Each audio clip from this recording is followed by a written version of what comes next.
Next matchup, Royals, Nationals, 135, Washington. The Nats are minus 250, totals at 9. We saw a 30-cent move toward Washington and movement upward on the total. Washington opened 220 all the way up to 250. Total open 8.5 up to 9 flat. 70% are leaning Washington, 51% shaded toward the over. Right now, Kansas City is plus 210 on the money line. Washington minus $1.40 on the run line. We have Jake Junis for the Royals, Patrick Corbin for the Nats. Corbin 7-5 with a 3.55 ERA and a 1.14 WHIP. He also has 118 strikeouts in just 106 and 1/3 innings pitched. Junis on the other side, 4-8 on the year, 5.53 ERA, and a 1.48 WHIP. Kansas City's won just 7 out of 24 games, taking on teams between 460 and 540. They've also won just 13 out of 43 games as the official road underdog. Kansas City is last in the AL Central, 30 games under 500. They're just 30-60 overall for the year. They're 27 games behind Minnesota in that division. They've also won just 14 out of 46 games when traveling. Now, the Nationals on the other side, they're second in the NL East. They're 25-20 at home, and they are fifth in striking batters out. The Nats are also winners in 5 out of their last 6 ball games, 9-2 in their last 11. They're also winning 62% of their games, taking on teams under 460. Now, total-wise, Washington is 5-1 to the under in their last 6. Kansas City is 80% to the under in their last 5 in Washington. If you're into historical trends, give me the Nationals minus 1.5 and the under 9 runs in that game. Next matchup, Brewers, Pirates, 135, Pittsburgh. Pretty much a coin flip in this one. Both teams minus 105 on the money line. Totals at 9.5. Now, we did see a 10-cent fade of Milwaukee in the early wagering. We also saw movement downward on the total. Milwaukee opened $1.15 down to minus 105. Total open 10 down to 9.5. 51% are leaning toward Pittsburgh. 60% shaded toward the under. Right now, Pittsburgh is plus 190 on the run line. We have Chase Anderson for the Brewers, Joe Musgrove for the Pirates. Musgrove's just 6-7 with a 4.13 ERA. Anderson on the other side for the Brewers, 4-2 on the year, 63 strikeouts in just 62 and 2/3 innings pitched. Now, Pittsburgh is just 18-24 ATS at home. They are 4th in the NL Central. They are 17th in scoring, 26th in runs allowed. Now, Milwaukee on the other side, they're 2nd in the NL Central. They're a half a game behind Chicago for the division lead. They are 4th in walks in Major League Baseball. They're also 7th in striking batters out. Milwaukee's also 9-3 taking on Pittsburgh this year, and they are 23-13 in their games at the current market price. Now, total-wise, Pittsburgh is 11-6 to the over when Musgrove makes the first pitch. They're also 80% to the over at home when the line was 9 or higher. Give me the Brewers minus 105 and the over 9.5 in that game. Next matchup, Angels, Astros, 210 Houston.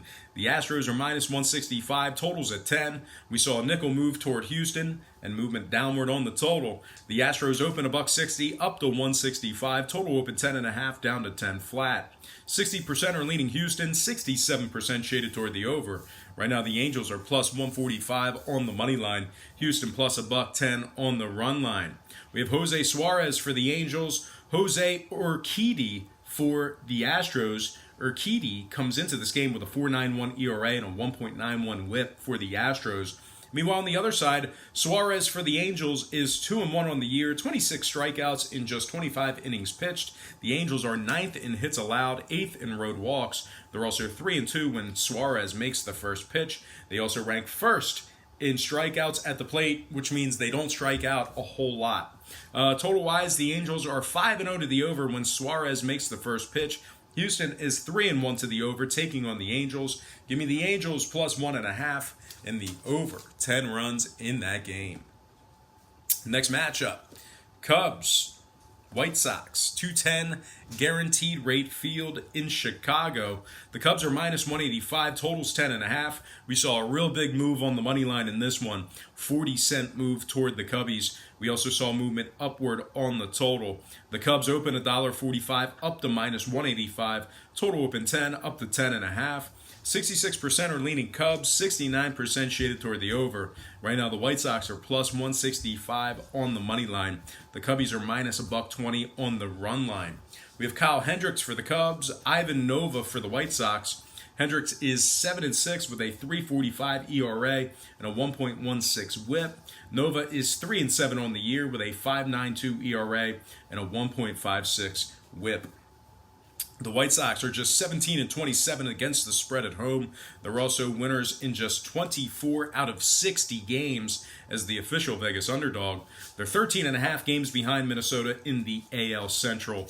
The White Sox are also 23rd in scoring, 25th in runs allowed, and 28th in walking batters. Now the Cubs are first in walks, 6th in road scoring, first in the NL Central. They're winning 64% of their games as the official Vegas favorite.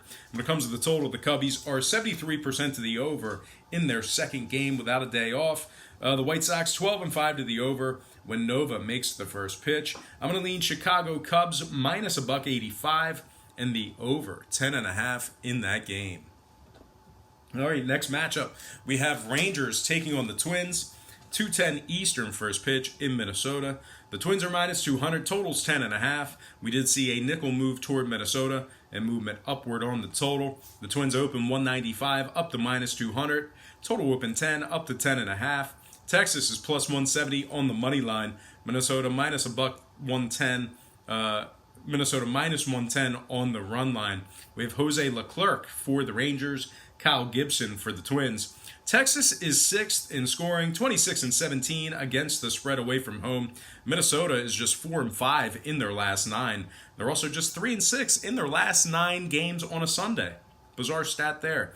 Total wise, Minnesota is 23-19 to the under at home. Give me Texas plus 1.5 and the under 10.5 in that game. Next matchup. Cardinals, Giants, 4:05 San Francisco. The Cards are minus 125, totals at 8. We saw a nickel fade of the Cardinals and movement downward on the total. St. Louis open $1.30 down to minus 125. Total open 8.5 down to 8 flat.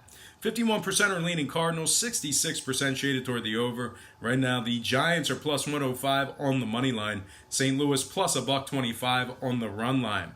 We have Flaherty for the Cardinals, Samardzija for the Giants. Flaherty comes into this game with 101 strikeouts in just 90 innings pitched. Samardzija's 5-7 on the year, 4.32 ERA, and a 1.25 WHIP. The Giants are last in the AL West, 8 games under 500, 40-48 overall for the year. They're also 18.5 games behind the Dodgers for first place. The Giants are also dead last in hits. They won just 12 out of 34 games as the home dog. The Cardinals, on the other side, winners in 62% of their games as the official road favorite. They're also 17-6 at the current market price. They are just 2 games behind the Cubs for first in the NL Central. The Cardinals are 4-2 in their last 6 on the road and 6th in hits allowed. Now, total-wise, the Cards are 78% to the over on the road when the line was 8 to 8.5. The Giants 12-5 to the over when Samardzija throws out the first pitch. Give me the Cardinals minus 125 and the over 8 runs in that game. All right, next matchup, Rockies, Diamondbacks, 4:10 Eastern first pitch in Arizona. The Rockies are minus 135, totals 8.5. We saw a 10-cent move toward the Rockies and movement downward on the total. Colorado open 125 up to minus 135. Total open 9 down to 8.5. 56% are leaning Rockies, 67% shaded toward the over. Right now, the Diamondbacks are plus 125 on the money line. Colorado plus a $1.30 on the run line. We have German Marquez for the Rockies, Alex Young for the Diamondbacks. Marquez is 8-3 with 120 strikeouts in just 121 1/3 innings pitched for the Rockies. Arizona's 19-22 at home, 3-9 in their last 12 at home, taking on Colorado. If you're into historical trends, they are 14.5 games back in the NL West. They're 21st in home scoring, and they've won just 13 out of 34 games, taking on teams between 460 and 540. Now, the Rockies on the other side are 4th in scoring, 4th in hits. They're 12-5 in their games at the current market price. They're also winning 64% of their games as the official road favorite. They are 13-6 when Marquez makes the first pitch. The Rockies are in second place in the NL West. Now, total-wise, the Rockies are 27-18 to the under on the road. The Diamondbacks on the other side, 22-12 to the under, taking on teams between 460 and 540. Give me the Rockies minus 135 and the under 8.5 in that game. All right, next matchup, we have the Athletics taking on the Mariners, 4:10 Eastern first pitch in Seattle. The A's are minus 135, totals 9.5. We did see a nickel move toward Oakland and movement upward on the total. Oakland opened $1.30 up to 135, total open 9 up to 9.5. 69% are leaning Oakland, 61% shaded toward the over. Right now the Mariners are plus 125 on the money line. Oakland plus $1.20 on the run line. We have Daniel Mengden for the A's, Matt Caracity for the Mariners. Caracity comes into this game with a 1.40 whip. Meanwhile, Mengden on the other side, 3-1 record on the year. The Mariners are last in the AL West, just 39-54 overall for the year, 15 games under 500. They're also 19 games behind Houston for the division lead. Seattle's very bad at home, 19-28 at home this year, last in striking out at home, 28th in runs allowed at home. When it comes to the Athletics, they are second in the AL West, just 7.5 games back of Houston. They are 49-41 overall for the year. The A's are also 6-2 in their last 8. They rank 6th in runs allowed in Major League Baseball. They're also 5th in road scoring. And when it comes to the total, Seattle is 32-15 to the over at home. Give me the Athletics minus 135 and the over 9.5 in that game. All right, next and final game for the show. It is going to be Padres-Dodgers, 4:10 Los Angeles. The Dodgers are minus 160, totals 8.5. Nickel move toward Los Angeles and movement downward on the total. The Dodgers open 155 up to 160, total open 9 down to 8.5. 67% are leaning Dodgers, 57% shaded toward the over. Right now the Padres are plus 150 on the money line, Dodgers plus $1.25 on the run line. We have Joey Lucchesi for the Padres, Ross Stripling for the Dodgers. Stripling's 3-2 with a 3.45 ERA and a 1.26 whip. The Dodgers are first in the NL West, 37-11 at home, 5th in home scoring. They're winning 77% of their games as the official home favorite. The Padres on the other side, second to last in the NL West, 15 games behind the Dodgers. They're also 21st in scoring, 25th in hits. They're 357 at the current market price. When it comes to the total, Padres are 85% to the under, taking on teams allowing less than 3.9 runs per contest. The Dodgers 6-2 to the under when Stripling throws out the first pitch.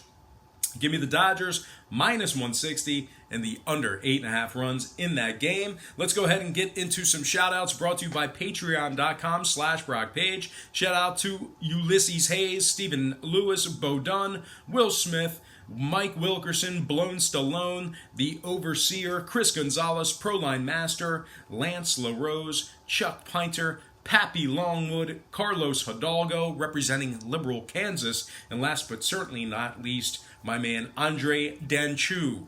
All right, guys, that is going to do it for me. Don't forget to check me out on my website, patreon.com/BrockPage. We do plenty of picks on that site. We have plenty of different tiers and packages, and you can access my current record right now for free. Most importantly, thank you for tuning in to today's program. I really hope you enjoyed all this great free content and all this great free information. And as always, don't forget to check me out. Hit that link in the description section below at patreon.com/BrockPage.